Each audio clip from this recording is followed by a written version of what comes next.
गोष्टींचा कट्टामध्ये आज आपण ऐकणार आहोत कावळा आणि नाग ही गोष्ट. एका झाडावर एका कावळ्याचं घरट असतं. त्यामध्ये त्याची अंडी असतात आणि मग तो कावळा एक दिवस बाहेर जातो. तेव्हा तिथून एक नाग चाललेला असतो. त्या नागाला त्या झाडावरच्या अंड्यांचा वास येतो. मग तो झाडावर चढतो आणि एक एक करून त्या कावळ्याची अंडी सगळी खाऊन टाकतो. आणि तो नागोबा खूप खुश झालेला असतो. आज मला छान अंडी खायला मिळाली, मज्जा आली आज, असं म्हणतो. आणि मग तो नागोबा तिथून निघून जातो.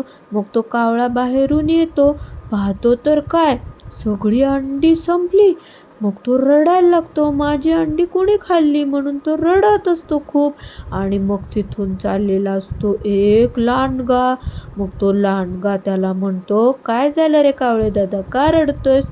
कावळा म्हणतो, अरे माझी अंडी होती या घरट्यामध्ये, मी बाहेर गेलो होतो आणि ती कुणीतरी खाऊन टाकली. मग तो म्हणतो, त्या चिवताईने खाल्ली का? तो म्हणतो, नाही, चिवताई, पोपट, मैना हे माझे मित्र आहेत, त्यांनी कुणीच नाही खाल्ली, दुसऱ्याच कुणीतरी खाल्लीत. मग तो लांडगा म्हणतो, अरे ते एक नाग राहतो, तो खूप आगाव आहे, त्याने खाल्ली असतील तुझी अंडी, मग आता मी काय करू म्हणतो कावळा.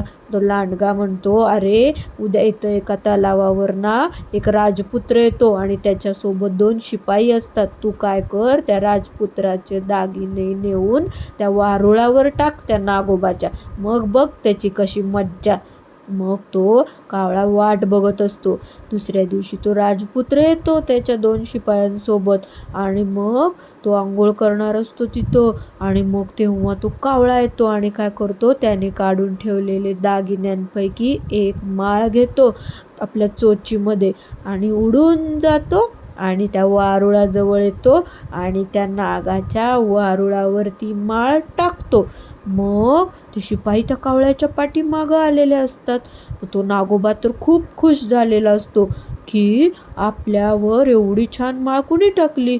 आणि मग ते शिपाई येतात तिथं, बघतात तर त्या नागोबाच्या गळ्यात असते ती माळ. मग ते शिपाई त्या नागोबाला मारतात, खूप मारतात. मग तो नागोबा शिपायांनी मारल्यामुळे मरून जातो. गोष्टीचं तात्पर्य काय आहे? शारीरिक बळापेक्षा बुद्धीचे बळ श्रेष्ठ असते. गोष्ट आवडली असेल तर व्हिडिओ लाईक करा, चॅनल सबस्क्राईब करा. थँक्यू.